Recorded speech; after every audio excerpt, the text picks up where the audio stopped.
The Minnesota Wild were eliminated in round one of the Stanley Cup playoffs for the second straight year. Seth Toupal of Locked On Wild joins us to talk about his team's prospects and what this elimination means for the future.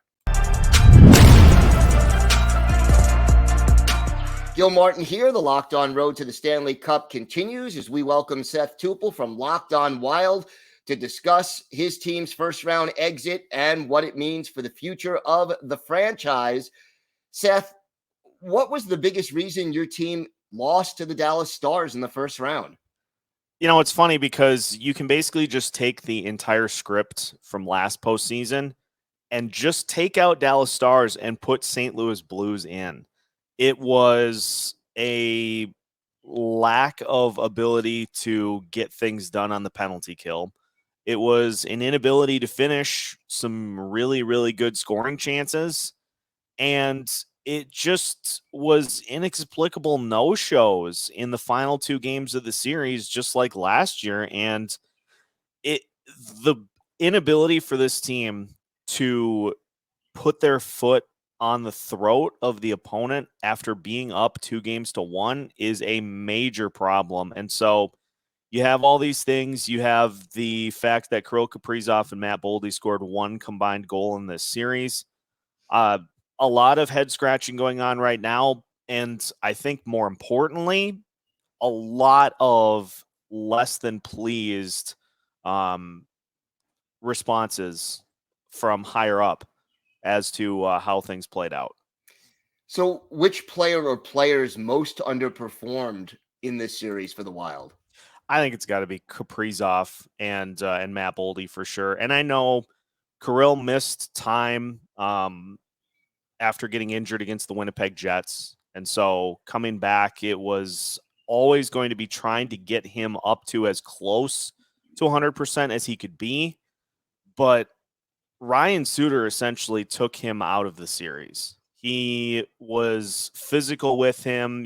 There were those videos of early on in the series of the checks that Kaprizov took from Suter, and he just never recovered from that. He had moments where it looked like the old Kaprizov, but just uncharacteristically missing opportunities from in close, wide open nets, and just in an inability to close and to get those goals to go. And then Matt Boldy, too, the guy who took over for Kaprizov, had 13 goals in March, 0 goals in this postseason. It is a lot to ask for a 21-year-old to step up and be one of those prominent figures in a postseason run. But if that's your second guy, he's got to do it. And so the top two guys not getting it done, kind of the polar opposite of last year where Kaprizov was the only one that did anything. But you can't have your two best players essentially shut out of a postseason series and expect to win it.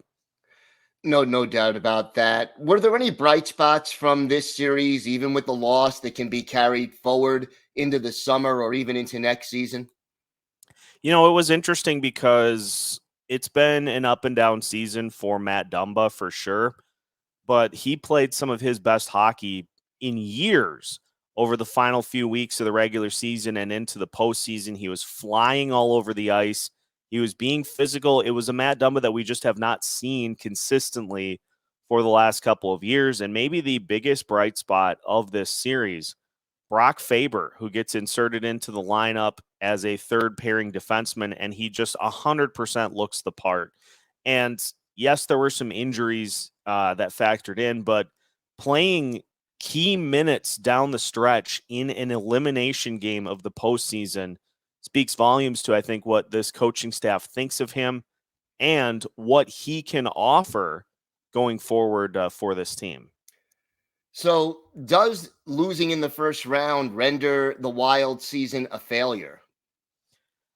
I see going into it, if it would have been, you lose in 7 games, you show a lot of fight, and you just come up short because Dallas was the more talented team. That wasn't debatable in this series. But the fact that it ended in an identical manner to how last year's postseason went, and especially with the 2 games at the end, where with your season on the line, it looks like a regular season game where you just don't have it. And so you kind of say, well, we don't have it tonight. We'll just get it next game. You can't have that in an elimination game. And so that's extremely troubling. And yeah, I'll mark this season as a failure for that specific reason. What kind of changes do you expect this offseason in response to the first round exit?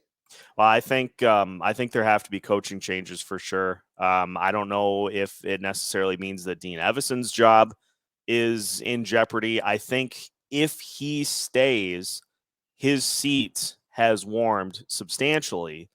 I think the assistants are definitely fair game. The power play, and you're missing a key piece in Joel Eriksson Ek. That there is that part of it, but you have to be able to adjust to what you have as players throughout a postseason series. And there just was no adjustment throughout this series at all. It was, hey, we're running the same power play we ran in the regular season, same penalty kill, even though we don't have the same personnel. You have to adapt. And there just was no adapting in this series. And so I think the assistants, most of them probably go.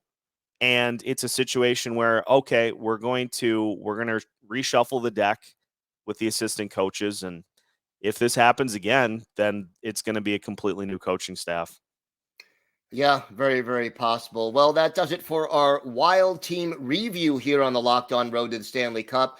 Be sure to subscribe to or follow Locked On Wild for free on YouTube or wherever you get your podcasts. The Locked On Podcast Network, your team every day.